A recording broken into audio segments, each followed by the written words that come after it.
here for this quiz period, leading up to quiz 2, where we look at the Greco-Roman world. The world of classical or ancient Greece and Rome. Today we'll be concerned specifically with ancient Greece, the city-states of Greece, two of whom will sort of rise above the rest, as we'll see towards the end today. But we'll see herein the development of the foundations of sort of what used to be called Western civilization, which for a long time we here in America are an extension of Western civilization as former British colonies, right, or English colonies. And so for a long time, as insular as we were, we didn't even teach world history as part of the core curriculum. We taught Western Civ. Like, this was just changing when I was in college. In other words, they just taught, you started with ancient Greece and Rome and went from there and went through the Renaissance and Reformation, the Enlightenment, and so on, and didn't even bother to study other peoples or other cultures. And fortunately, that has changed in my and your lifetime, but this is something that used to be sort of a historical obsession with people in our part of the world, insular as we are. Today we're much more nuanced, but that doesn't mean that you shouldn't study it at all. And so yes, we will have these several lectures here where we do look at the Greco-Roman world. Already here in this class we have studied the civilizations of the Fertile Crescent in Mesopotamia. We've studied the early civilizations of the Indus and Ganges River Valley and the migration thereto of the Aryans. We've studied ancient Chinese civilization in the Yellow and Yangtze River valleys. We have looked at the earliest civilizations in Africa, that is specifically Egypt, and we also looked at Nubia as well. We're going to have another lecture where we look at these other early African civilizations that come a little bit later, but here today, here we are. This is where Greece is. Right here is Anatolia, or modern-day Turkey, which was just hearing about on the radio, BBC World Service. Apparently, this is a digression, obviously, but the president of Turkey is basically a dictator and just decided to replace the head of the main university in Istanbul there with just somebody he wanted that would do kind of what he wanted and limit the rights of free speech of the students and whatnot. So that's what it's like to be living in Turkey right now. Anyway, just to the west of Turkey, this is Greece.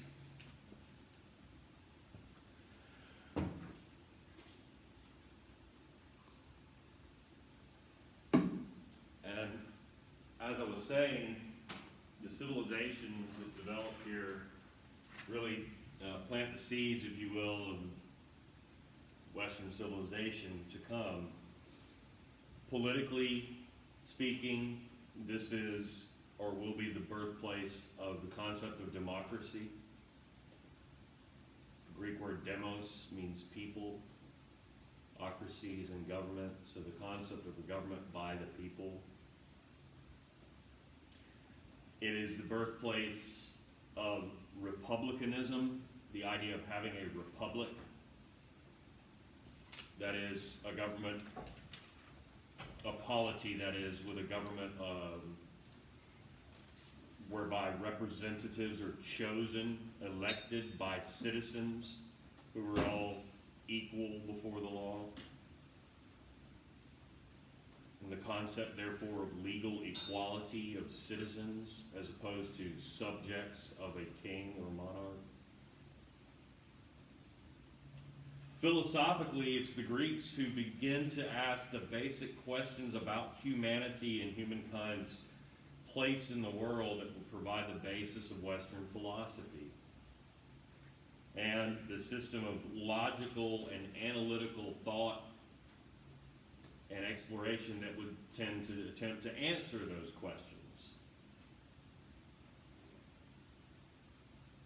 So So political and philosophical foundations for Europe and by extension America, and on top of that, it will be Greek culture, as we'll see centuries later, that provides, after Europe goes through its dark ages, the medieval period we'll discuss. It is to a large extent Greek culture that drives a rebirth or renaissance within European culture. The foundations, therefore, of early modern and then modern European art and architecture and literature. And then finally, linguistically, it's the Greek language that not only that is the original language of the Christian New Testament, and so you have religious foundations here as well, but the Greeks passed their language on to the Romans, and the language of the Romans is Latin, which forms the basis later for Spanish, French, Italian, Portuguese, by proxy of French, English, which is about a third French.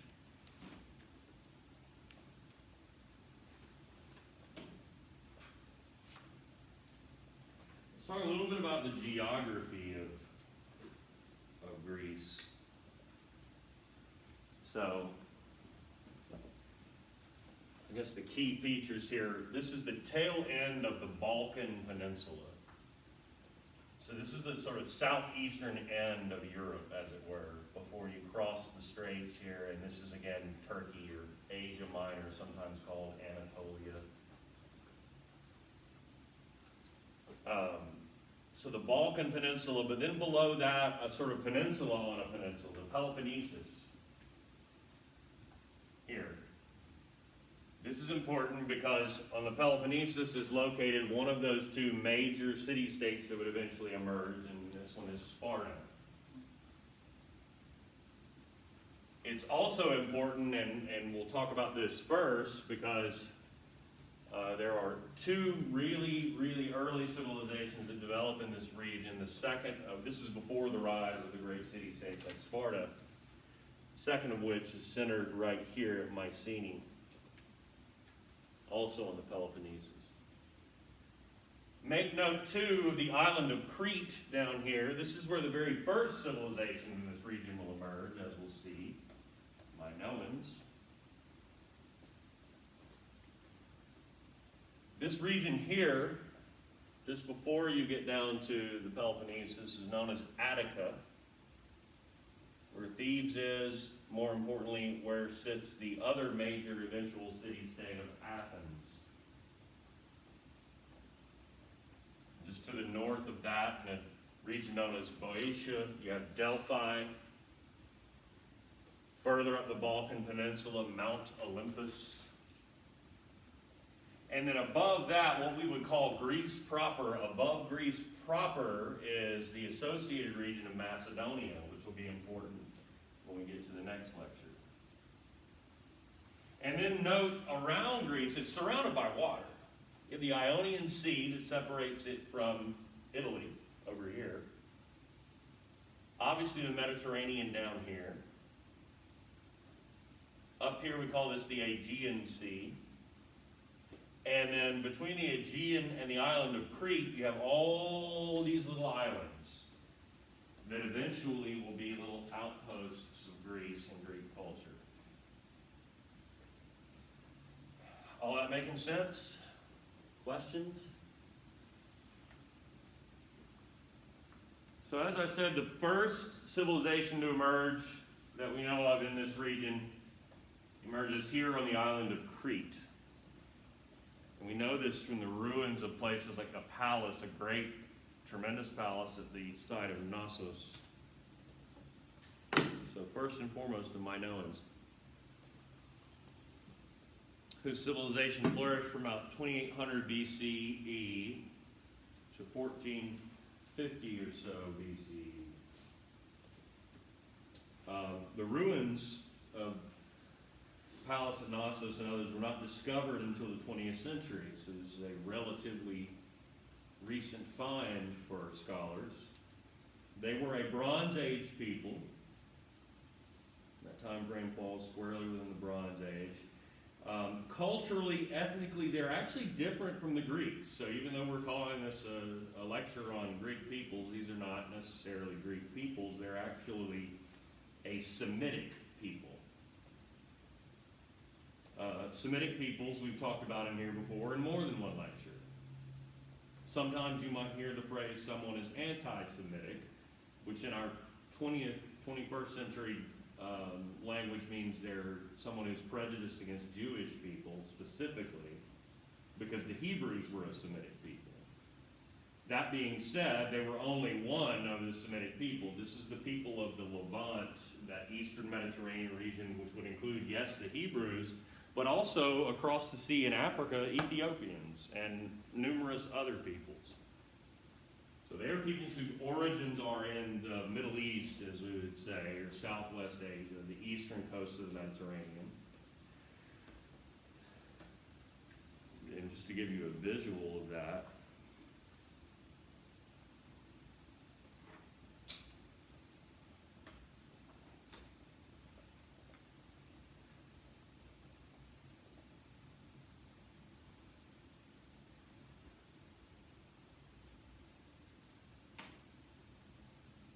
so this would be the Levant here, where present-day Palestine, Israel, Lebanon, Western Syria, this region here, origins of Semitic peoples. Of course, Ethiopia is down here.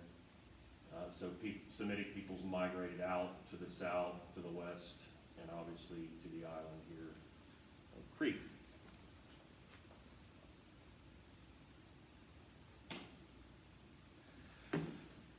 We don't know a whole lot about these people.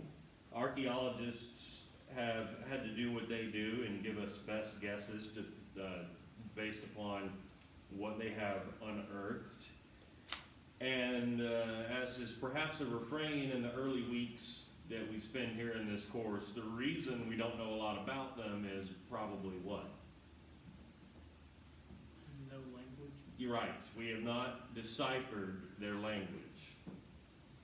And those civilizations, those ancient civilizations that we do know a lot about, it's almost exclusively or universally because we have been able to decipher their language.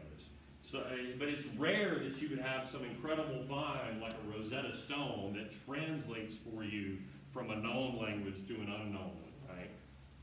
We have not had such a find for these people. Their language is referred to as Linear A, but let me qualify that. Linear A actually refers to the script. Now, what's the difference between the language and the script? So what's our language here that most of us speak? English. Yes, but what is our script? What do we use to write it? The alphabet. The alphabet, right? So you can know a lot, you can know substantially a script and still not know the language. Because the alphabet can be used to write a whole bunch of different languages, right? Some of which might be incredibly dissimilar, not at all similar to English, you see.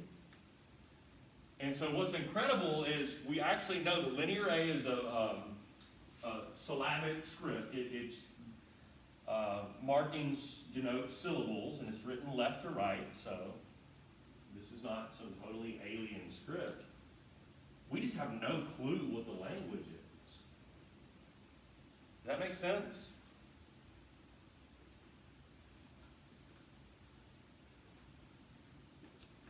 Hopefully, if not now, it will in just a minute once we get to the Mycenaeans. But a lot of what we do know is, again, from archaeologists. We know we've found in other parts of the world pottery, sophisticated pottery that we know comes from the Minoans, is places like Anatolia or Turkey or Egypt. So we know that these people were exploring the eastern and southern Mediterranean and reaching out to other peoples. The ruins of the palace at Knossos show us a lot, namely that apparently the Minoans had incredibly wealthy kings, because this is evidently was a very elaborate and large palace with over 1,400 rooms, sewage and drinking water delivery system that was incredibly sophisticated for the time. And artwork, frescoes, so like watercolor on plaster that dries and remains very vivid. What's interesting about the frescoes is that they depict almost exclusively really peaceful, idyllic scenes of people dining and trading and sailing and what you might call picnicking out in nature and whatnot. The reason this is significant because we see a people who apparently didn't feel very threatened by other peoples. Certainly not a warlike people. I think the consensus is that they felt like on that island, the Mediterranean Sea and the Sea of Crete around them served as a defensive barrier, which is not an unreasonable assumption. But another way to look at it is that the sea, if you have a sea-born people, that's inviting them to come to you. Inviting them to come to your shores and perhaps plunder or pillage. And in fact, one of the most incredible things about this elaborate palace is it had no walls. So all it takes is a more warlike people to become aware of your existence and the fact that you're apparently not very concerned with your defenses to come and plunder and pillage, which is precisely what happened. Now, that being said, and we've heard this before, with when we talked about, remember the discussion of the Harappan peoples of northern India and the migration of the Aryans, and how it was once just assumed that the Aryans swooped in and destroyed the Harappans in some sort of massacre, but now it's a little more nuanced, and we think something must have happened before that. Same thing here. We don't know exactly what. There is speculation. It might have been a catastrophic volcanic eruption, could have been a tsunami, perhaps triggered by an earthquake. But whatever it was, around 1450 BCE, it devastated the Minoans, which then opened them up to indeed being overrun by the Mycenaeans, who were in fact a much more warlike and aggressive people. Pointed out where Mycenae was, and it becomes the center of Greek civilization. So the Mycenaeans are indeed a Greek people.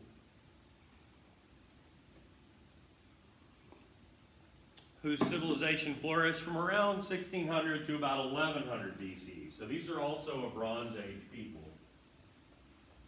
They are in fact an Indo-European people, speaking of the Aryans, meaning their origins are also from Central Asia.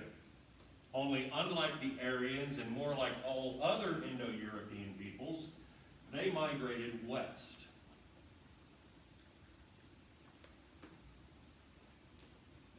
We have, in fact, recently, within, in other words, the last, 70 years, deciphered their language. Imagine being that scholar, decoded an entire language. It comes from the same language family as Persian and Sanskrit. Indo-European. In other words, the language is used in India, modern-day Iran. Its script is what we call linear B. And as with linear A, we know what the script is. But in this case, we also know what the language is because it was discovered in the 1950s that the language is an early form of Greek.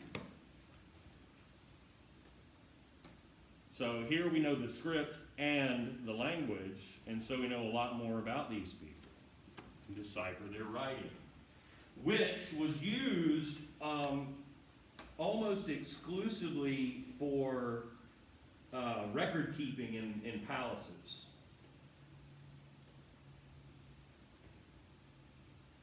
And we can decipher from it that these people were a loose confederacy of independent states, city-states, with kings living in fortified hillside or hilltop palaces,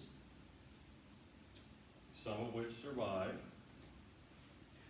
We know they were a warrior-like people who valued heroic deeds.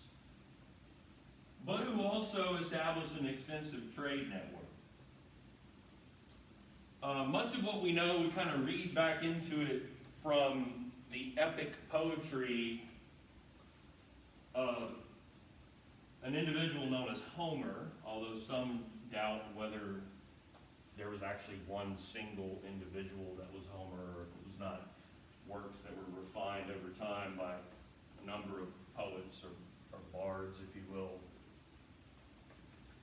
But the major works associated with Homer, whomever he may be, would be the Iliad and the Odyssey. You ever read any of these? Yes, probably at some point. If not, you might yet still. These works reveal or really celebrate the individual heroic deeds of Mycenaean warriors.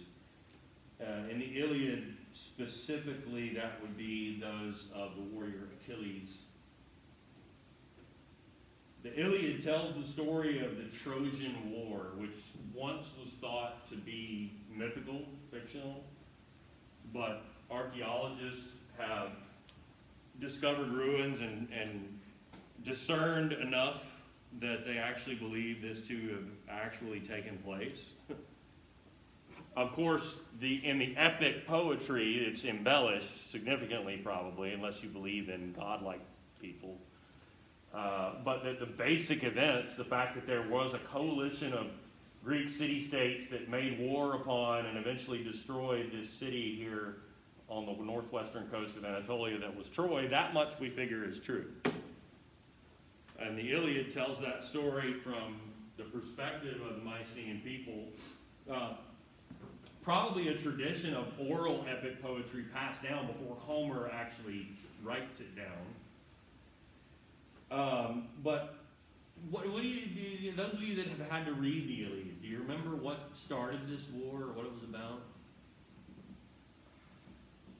It's fine if not. I mean, I think I had to, we did all this in English in 12th grade, and so if I wasn't teaching this class and preparing for it, I couldn't tell you very much about it either. I don't remember the specifics, but somebody essentially called a girl, and she was a princess, Yep. and it started an entire war, and the gods were involved, Absolutely. and it was a mess. It's all over a girl. Imagine that. Yes. He said, I call that one. What's And that? He said, I call that one. Yeah. And then And everyone else said, no, she's No, not. absolutely. So, yes, the woman's name was Helen. She was the wife of the Spartan king, and she was kidnapped by Paris, a prince from the city of Troy. And so the Spartan king gathers together allies, other Greek city-states, including Agamemnon is the main character, who they all come together and they sail across the Aegean and besiege the city of Troy in a very long siege. And at one point, Agamemnon and Achilles have this beef, and he's not going to fight, and then they start losing, but then he comes back. I mean, and eventually there's a showdown between Achilles and Hector of Troy, who's like the equivalent of Achilles for the Trojans. And then, of course, famously, the concept of a Trojan horse comes into play. But all of that to say, there's a lot of involvement of the gods, apparently, as you said, and warriors like Achilles are sort of demigods themselves, although, they do have their one spot of weakness, which for Achilles was his heel, where he takes an arrow, and we refer to this still as Achilles, right? In any case, archaeologists do feel like the city of Troy, they know, was destroyed around 1200 BCE, and so the basics of this event are probably true. And then there's the Odyssey. Another individual fighting there in the Trojan War is Odysseus, who is a king of an island there in the Aegean, who, after the fall of Troy, travels throughout the Mediterranean trying to get back home, and he encounters all of these incredible obstacles. There's a cyclops, there's a massive whirlpool in the ocean, there's the sirens, women whose song is very beautiful, but then, they seduce him and do bad things to him. He eventually makes it home, though, where his wife has been loyal to him all this time, despite many suitors who would have taken her from him. And so the message seems to be, at least in part, women are loyal. Their place is in the home, spinning and weaving and homemaking and being loyal to their husbands, who are these great warriors and go out and do great deeds and may have to go through many trials, but they will persevere, and so on. Both of these are stories of an aristocratic warrior class with some basis in fact, but of course incredible embellishment as well. The Mycenaeans declined around 1200 or so, and if that number sounds familiar, I just said that was when Troy was destroyed, and it's perhaps not a coincidence. There's speculation that the Trojan War was ruinously expensive, as we've said of other ventures in here. Also, too, this is the second or third time I brought this up, there was perhaps an incredible drought, the same one that helped destroy the Hittites further south in Anatolia and the Egyptian New Kingdom. Whatever it was, they were definitely finished off by invasion of the peoples known as the Dorians. And all of the great Mycenaean cities we know were destroyed at some point between 1200 and 1150. Sucks for that generation of Mycenaeans, right?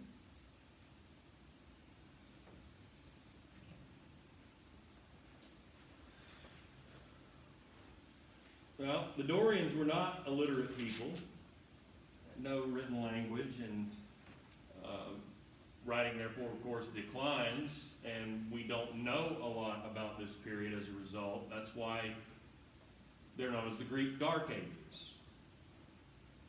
It's not that they were just particularly dark and terrible times, though perhaps they may have been for many. It's what we mean when we talk about the medieval period in Europe as the Dark Ages. They're dark to historians because we don't have written records to illuminate what was going on. During this period, we understand there was no centralized or even really confederated rule among the peoples of Greece. Farming declined, trade declined, and a lot of Greeks left the mainland and colonized the many islands in the Aegean and along the eastern shore, and even the western shore of Anatolia. So this is the point in time during the Dark Ages where Greek culture spreads out, or what we would call Hellenistic culture, spreads out beyond just Greece proper, or Greece itself. In other words, beyond the Balkan Peninsula, beyond Attica, beyond the Peloponnesus, into all these little islands in the Aegean, and even the western coast of Anatolia, where obviously the Greeks had ventured earlier for the Trojan War. Why the word Hellenistic? The Greek word for Greece is Hellas. So Hellenistic, it means adjective like Greek. That's all it means. Why do we have two different words for it? Well, because the Romans took another Greek word for the Greeks, adapted it into Latin, and that's the one that passed down for most of Western Europe that are among the Romance-speaking peoples. Happens this way sometimes. So Germany to Germans, for example, is Deutschland. Germany to Spanish people is Alemania. Germany for us is Germany. So you sometimes end up with different names for the same peoples. But all of that to say, Hellenistic means Greek. Greek culture spreads throughout the region through these migrations.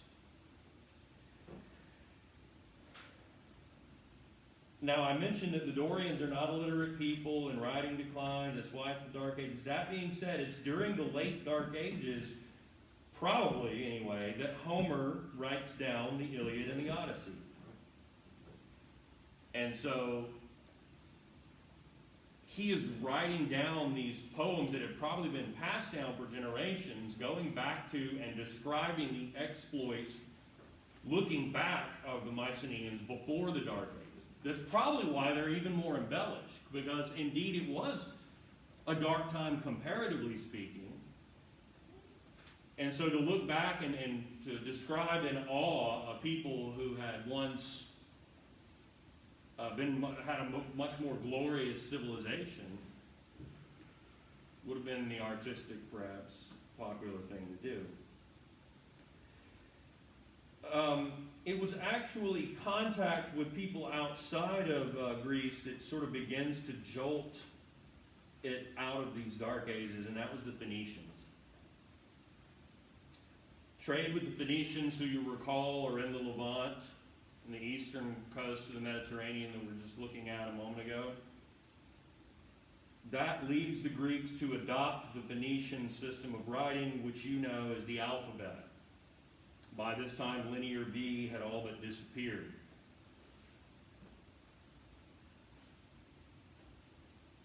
Remember the root word of phonetics, and that is the style of writing in which letters represent sounds, and letters come together to make words. That system is adopted by the Greeks and become the writing system for the modern Greek language as we know it, or at least the ancient Greek language that begets the modern Greek language, as opposed to Mycenaean Greek. Well, the end of the Dark Ages also sees the emergence of the political unit or system that becomes the basis for an even new civilization, and that is the polis.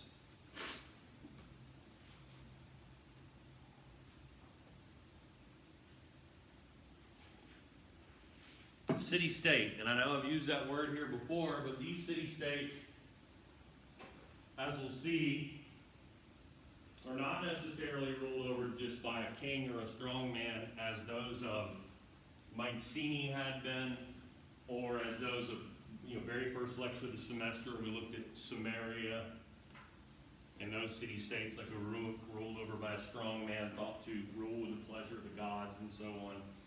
This will be something quite different indeed. And this is circa 750 to about 500 BCE. The polis, same root as the word of people, thought to be the birthplace, in other words, of democracy or rule by the people.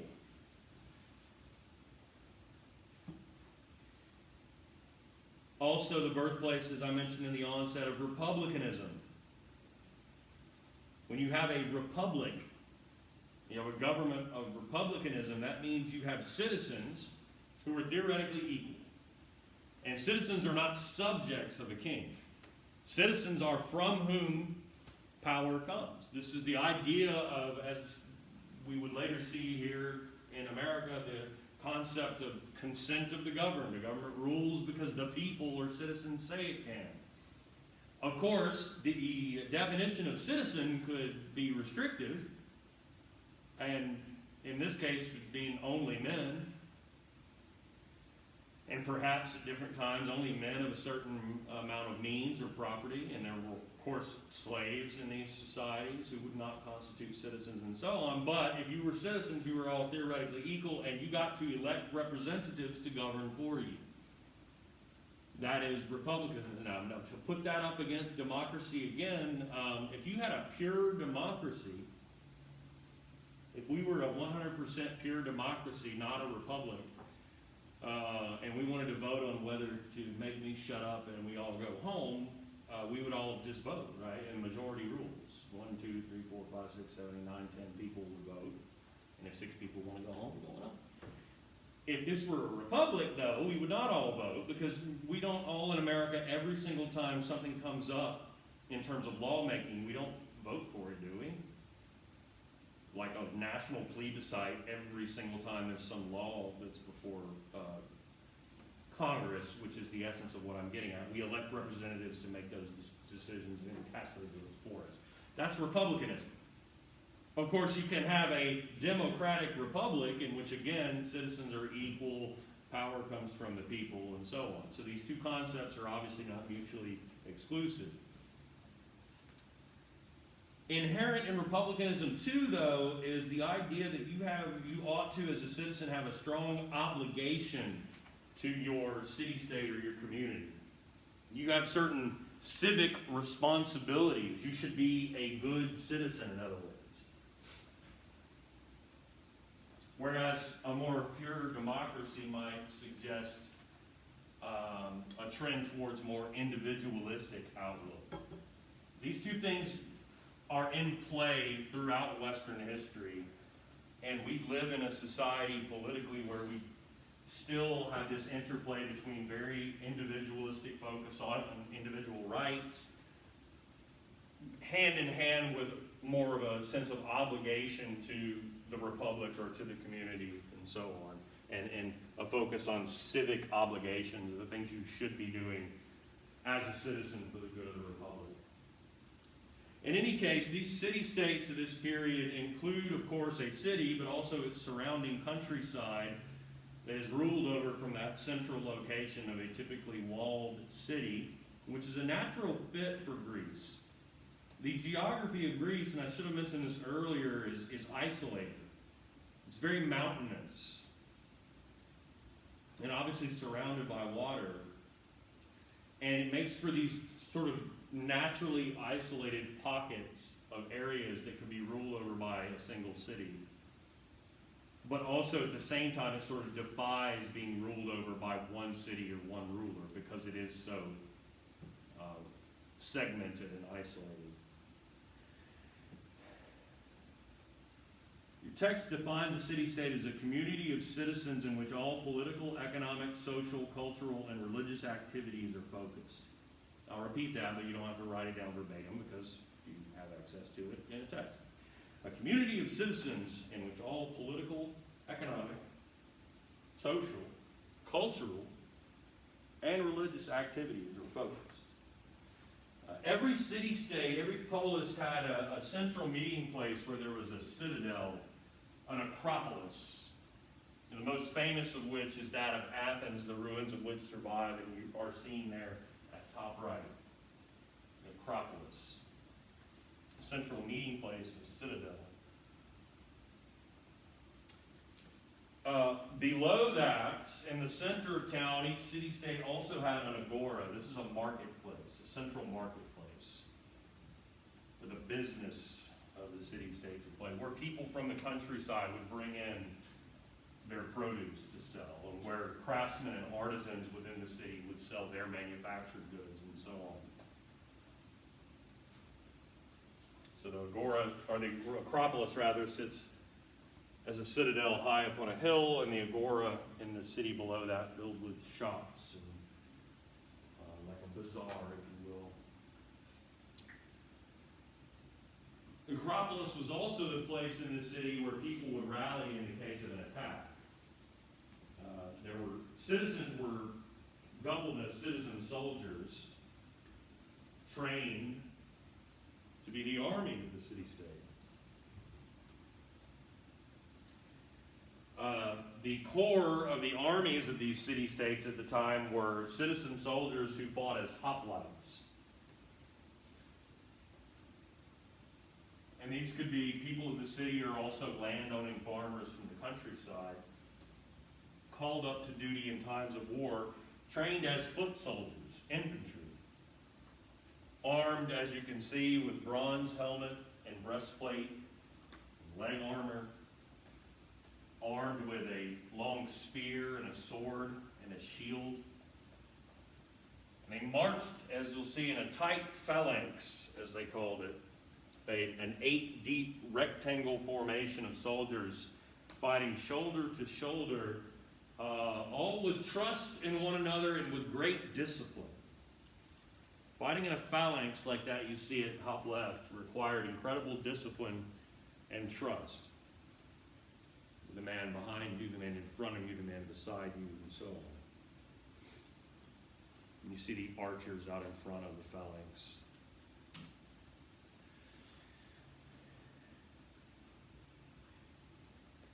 The hoplites fighting in these phalanx, or the core of the armies of these highly competitive, by the way, city-states, there was fierce loyalty within these city-states to one another. And there was also fierce competition between these city-states.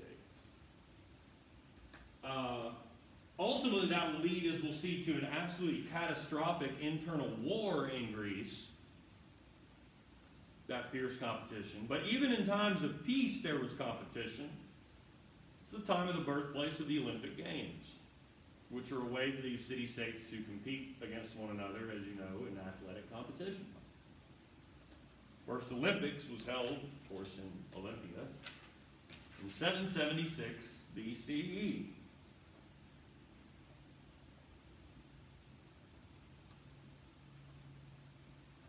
Question about this or anything else? Yes? Wasn't the main reason citizens in these states were able to vote is because they served in the military? Indeed, the one and the same are connected. And that sort of establishes that you're doing perhaps your greatest, other than, voting for and electing good representatives, your primary duty to the polis was to serve, right? And to help defend, or in the case of some of these city-states, not just defend, but perhaps go on the offensive. But yes, in order to be able to exercise that right to vote, you had to fulfill these primary obligations, for sure.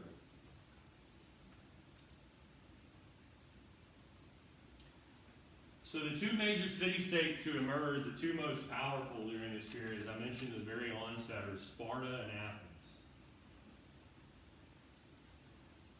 First, Sparta, which, like other city-states, eventually needs to expand the amount of land under cultivation to feed people within the city. Some city-states, like Athens, solve that problem by establishing colonies. Sparta seeks to solve it through conquest. Spartans are, above all, a militaristic people. And early on in this period, they conquered two neighboring city-states, Laconia and Mycenaean. You don't even know those names. But they took that land for themselves and they enslaved the people of those city-states. These become state-owned slaves, that is, slaves owned by the government of Sparta, known as Helots. And they are used as forced laborers for Sparta,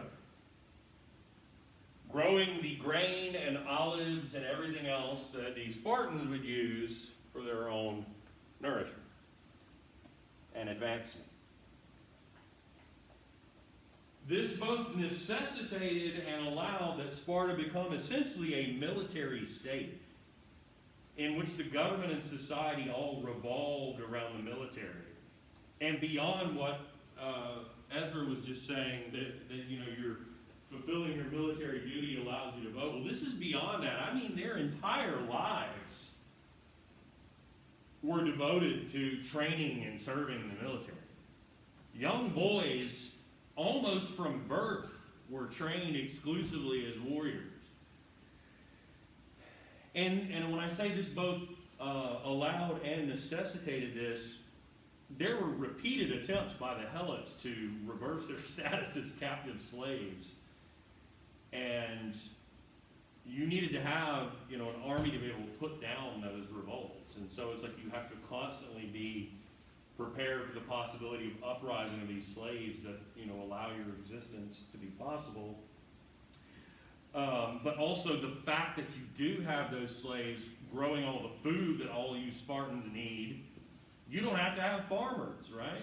Everybody can be training as a soldier all the time. And indeed, boys were taken from their mothers at 7 years old, placed in barracks, and raised up with harsh military discipline and deprivation, and given military training even as young children, and taught that obedience was the primary characteristic that they ought to have, followed by courage and valor. And the weak are those who couldn't be obedient, those who could not display courage or valor or strength. They were weeded out and sometimes even just killed. At 20 years old, these young men began to serve in the military as hoplites generally. They were allowed to marry, but they had to live in the barracks until they were 30. So you could marry, but you couldn't live at home with your wife. You lived in the barracks, you trained in the barracks, you ate all of your meals there. Essentially, the only time you would see your wife back at home is probably if you were procreating or attempting to. Now, at 30, you could go back and live with your wife, and at that point, you had fulfilled enough obligation that you could vote in the assembly of Sparta. But it wasn't until 60, if you lived that long, that you were discharged from military service. Meanwhile, women, of course, tended to the home, and they were encouraged to exercise regularly such that they might bear many children who, of course, hopefully would become great warriors and housewives, if you will. I mentioned the assembly that you could vote in after you turned 30 as a young man. That was comprised of all male citizens voting equally.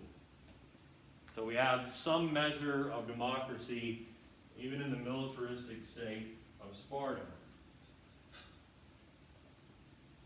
The military was led by two kings, so it's not that we don't have some semblance of aristocracy here, but two different kings from two different families that coordinated or cooperated in order to lead the Spartan military. Citizens got to elect a council of 5 what they called ephors. Do I have that up there? No, I guess you're off the hook on that, but it's EPHORS, ephors. Administrators who oversaw education, law or citizens' conduct, and so on. And in addition to that, there was a council of elders, which included 2 kings and a select group of a couple dozen men over 60 who had been discharged from the military. And they kind of set the agenda, if you will, for the assembly. They decided which issues that the assembly could vote on. And you'll recall that the assembly is comprised of all male citizens over the age of 30. Spartan society was incredibly insular, meaning inward-looking, and trying to shut out anything from outside, particularly in terms of ideas. Foreigners were discouraged from coming into Sparta and not welcome. Citizens of Sparta were not allowed to travel beyond the Spartan realms. Study of anything other than the military arts was discouraged, lest any outside ideas creep into Sparta.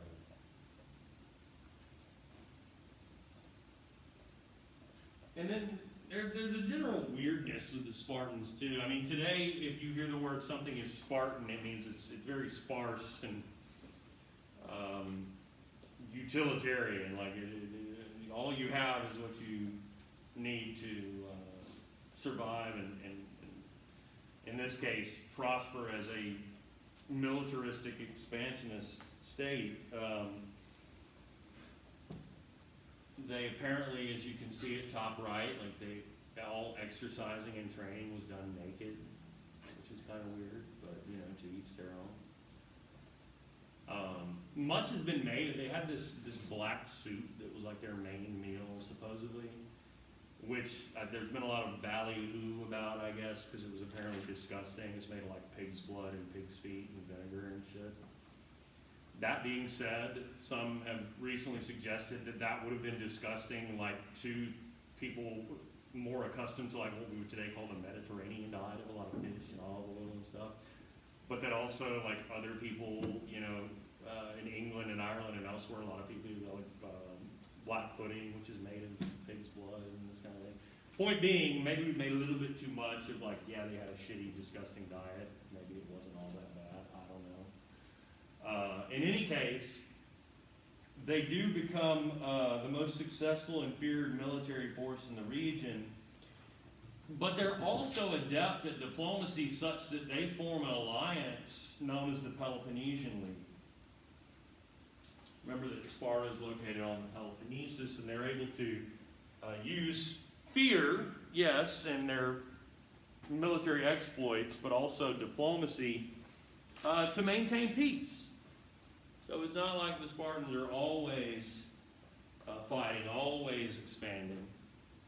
They're adept diplomats as well. Now, what about Athens then? Athens is to the east of Sparta, to the east of the Peloponnesus, in the region of Attica, as we saw. They also become a regional military power during this classical period from about 500 to 338 BCE. Athens eventually is a polis or a city-state devoted to democracy, but it didn't actually start out that way. It's perhaps ironic that you have this militaristic society like the Spartans that very early on develops a semblance of true democracy and republicanism, and it's Athens that we associate with those things eventually, but Athens began basically as an oligarchy. A city-state run by a very small group of wealthy aristocrats that begins to sort of move away from that after a lot of their farmers in times of struggle end up having to sort of sign their bodies or their freedom away on loan in order to get by and thus become slaves to this noble or aristocratic class. It takes a series of rulers to enact reforms to Athenian society to shift away from that and what was seen as a looming crisis to something resembling, democratic republic. The first of those individuals was Solon. These oligarchic rulers are known as archons, and Solon was an incredibly influential archon who was a reformer. So, you guys know the word tyrant? Mm-hmm. Yeah, it typically refers to somebody who's like a dictator, right? Like a ruthless dictator. Well, it takes on that meaning over time, but it didn't have to mean that. It could mean somebody with great power, a singular archon who ends up being more powerful than the other archons and being like a singularly powerful ruler, but, as in the case of Solon, somebody who could use that power for reform, for good, if you will, for the good of the people. And to try to begin to genuinely democratize Athens. There could be tyrants who would do the opposite of that. Pisistratus, for example. You don't even know his name, but I only say that to say it's not like we have Solon and then magically Athens is a democracy. There are backward steps, but then we have Cleisthenes, who establishes the Council of 500 in Athens in 508 BCE. And then establishes that all males over 18, age of 18, were considered citizens and could be chosen from among 10 sectors of the city and surrounding countryside known as demes. Same root as demos, so the groups of the people. What we would consider like congressional districts here in our own country today. Those citizens could vote for and be elected as representatives from those districts to serve in the council. Which the council administered the foreign and financial affairs and set the business for an assembly of, get this, all citizens. The assembly comprised literally all citizens, all males over 18, and had the sole authority for passing laws to be carried out by the council. And they had to meet out in a very large, needless to say, open space. And you can imagine that it was perhaps of some difficulty measuring close votes when you're talking about perhaps as many as 6,000 people assembled and deciding by majority vote whether or not to enact certain laws. It's incredible.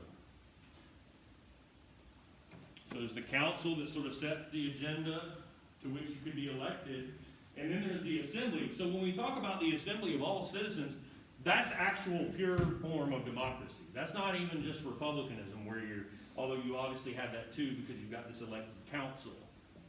But Athens, at its height in the classical age, functioned as a direct, pure democracy where all citizens voted on whether to enact certain laws. Does that make sense?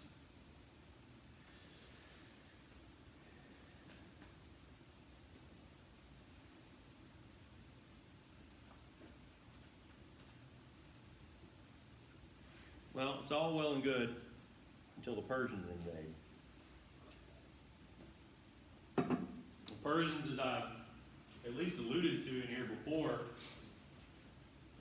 are from the area that's modern-day Iran to the west of India and to the east of the area we call the Middle East, or where the Fertile Crescent in Iraq are. And under the Emperor Darius, they built an empire that extended across the Middle East into North Africa or Egypt, and eventually they set their sights on Greece, landing at Marathon in 490. A battle ensues there in which outnumbered Greek hoplites end up actually crushing the Persian force, and prior to which supposedly some guy runs 26.2 miles to Athens to tell them what's going on, hence our concept of running a marathon.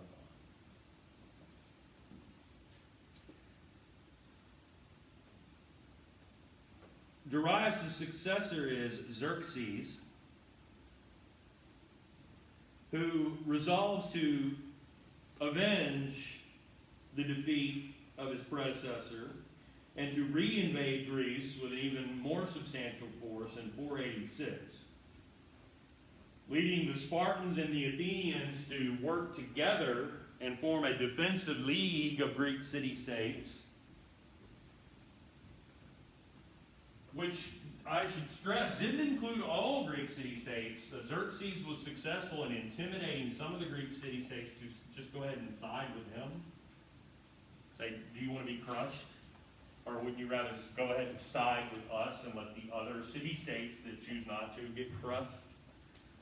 So Athens and Sparta have to fight against an alliance of Xerxes and the Persians and some of the Greek city-states. The great battle that ensues occurs at Thermopylae, whereby the force of 150,000 Greek soldiers was led by the Spartans, who are again outnumbered dramatically by the Persian army. And the core of this battle, anybody, the graphic novel type people, you've seen this has been some years ago, but there was a film called 300 that dramatizes these events. Yeah. Some of you have seen this. I actually haven't seen it, but at least familiar with it. Yeah. It's a cool movie. Yeah, you saw it? I watched segments of it a Yeah. while ago, but it's pretty interesting. Yeah, and in essence what happens here is the core of the field of battle is a narrow mountain pass, and it allows the smaller group of the Greek soldiers to actually take on the Persians in a more sort of level playing field, if you will. That being said, evidently somebody betrays the Greeks to the Persians and tells them about a mountain pass that they can use to flank the core of the Greek soldiers. And at that point, they know that they've lost the strategic advantage. The events depicted in the graphic novel and the film were that supposedly the Spartan king leading his soldiers in battle stays behind with like his core bodyguard of only about 300 troops to defend that advance of the Persians and fight a delaying action, which allows the Athenians to actually abandon Athens to the Persians and let them sack the city, only to focus on their naval fleet and go and destroy the Persian naval fleet, leaving them with no way to resupply or get home and so on. And so the Spartans sort of take the the brunt of the Persian force on land to allow the Athenians to actually abandon their city and use the advantage of their great navy to defeat the Persian fleet at Salamis. Great naval battle between the Athenian fleet and the Persians, in which the Persian fleet is decimated.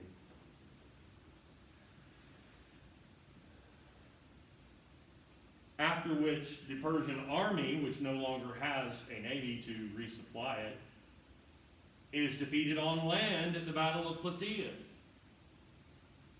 These events obviously stretching over the course of a number of years, as you can see. But after the defeat of the Persian fleet at Salamis, the Greeks assembled the largest army the region had ever seen, and then took the Persians on in more equitable fashion and were victorious. By this time, leadership of the Greek world was shifting to Athens, especially as Athens formed its own alliance known as the Delian League, which then set about, after Plataea and Salamis, liberating eastern Greece from Persian occupation and demanding in return tribute from those liberated Greek peoples, and in essence building an Athenian empire in eastern Greece and the Aegean.